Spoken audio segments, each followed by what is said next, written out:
How do you respond to his claim that the consular officers have to get clear waivers with your office? I would say, as I said before, that that's not correct. The consular officers make the determination on the first two prongs of the waiver, national interest and undue hardship, and the security check, as I testified, is conducted back here in Washington. Now, if a consular officer is... So you're saying his claim is false? Which claim? That Washington is making the decisions? Yes. Yes, that's not correct. And how do you respond to Ms. Gartner's claim that the officers are implicitly or explicitly pressured to deny waivers? We are not implicitly or explicitly pressuring anyone to act in any way contrary to the law. Wait, something about this felt off right away. You ever see someone come in fully prepared to corner someone and then slowly realize they walked into something else entirely? That's exactly what happened when Ilhan Omar stepped in to question a career State Department official. It looked like a routine hearing at first, but the more it unfolded, the more it turned into a quiet clash between narrative and 30-plus years of real-world experience. And if you really watch closely, you start to see what's actually happening underneath all of it. Mr. Matowski, you've been with the State Department for 33 years, right? Over 33 years, yes. Yeah, wonderful. Has it been typical for more than 100 people to sign dissent memos on a given policy? That would be atypical, I think. Atypical. Has it been typical for policy to drive several SOs to publicly resign in protest? There have been Foreign Service officers who've resigned in the past over various policies. That's true. In June of 2017, between the second and the third version of the Muslim ban, more than 100 diplomats signed a dissent memo that said, quote, banning travelers from these 7 countries calls back to some of the worst times in our history. Former consular officer Christopher Richards, who resigned in protest of the Muslim ban, said in an op-ed that the consular officers were not able to issue waivers on their own, that they had to get approval from the State Department. Would that be you? Do you give that approval? No, that's not correct. The consular officers make the decision on the first 2 prongs of the waiver, national interest and undue hardship, and then the interagency security review provides the guidance on the security prong. So that's not a decision you get to make, no. Or is the White House involved in that decision? Not at all. Okay. Sarah Gardner, another former FSO who resigned in protest over the Muslim ban, told CNN that fellow officers, quote, felt pressure to approve as few folks as possible for the waiver. She also said that the Muslim ban had been, quote, reworked and sanitized by layers of bureaucracy with people distracted by the next terrible thing. It can be easy to forget it's even happening. Well, it looks like Congress hasn't forgotten. And Madam Chair, I have assigned testimony from 4 former FSOs that I would like to enter into record. It's put into the record by unanimous consent. Thank you. Ambassador John Foley, who quit his post as ambassador to Panama in 2018, said he could no longer represent President Trump and still hold true to the value that make this country great. Among the policies he listed was the Muslim ban. In the end, how many diplomats and consular officers signed the dissent memo protesting the ban? I don't have an exact number for you, Congresswoman. I know that some did. Will you be able to get us that number? I can't guess that number, no.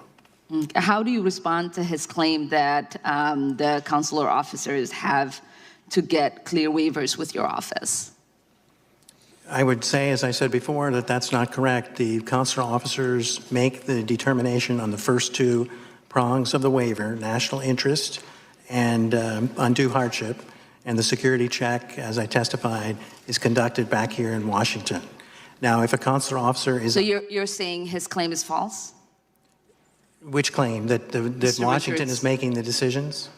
Yes. Yes, that's not correct. And how do you respond to Ms. Gartner's claim that the officers are implicitly or explicitly pressured to deny waivers?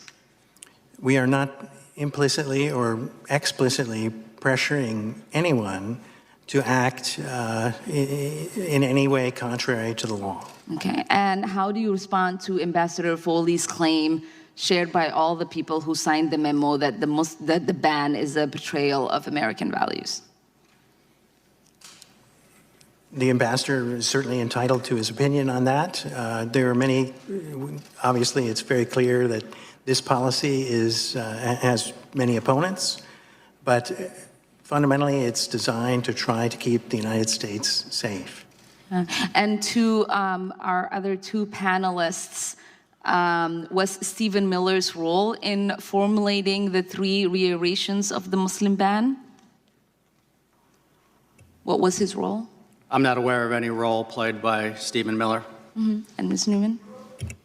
I was not at the department in January. I did not start until late February. Okay. And what instructions were DHS and state given from the White House as how to implement the Muslim ban? I wasn't given any instruction from the White House. Again, ma'am, I was not at the department in January 2017. The department was not consulted about the first executive order. At first, it sounds convincing, right? You hear Ilhan Omar laying everything out, resignation letters, dissent memos, claims of pressure, and it feels like the case is already built. Like, okay, something must be off here. But then, hold on. Because the person she's questioning isn't a political figure playing to the room. It's Edward J. Ramatowski, someone who's spent over 30 years inside the system. Different presidents, different crises, the kind of person who's seen this pattern before. And this is where it shifts. She's building toward a narrative, Washington controlling decisions, officers being pressured, but every time she leans in, he just calmly resets it. No pushback, no emotion, just, that's not correct. And if you really listen, you start to notice something. He's not arguing opinions, he's sticking to process. Consular officers make the calls, Washington handles security checks, that's it. Structured, methodical, not the sweeping control it's being framed as. And this is the part people miss. It always starts like this, strong claims, emotional weight, a sense that something unfair is happening. But the moment facts enter the room, that narrative starts losing oxygen. Then comes the pivot. Pressure, feelings. People felt pushed to deny waivers. And yeah, that hits differently. But think about it for a second.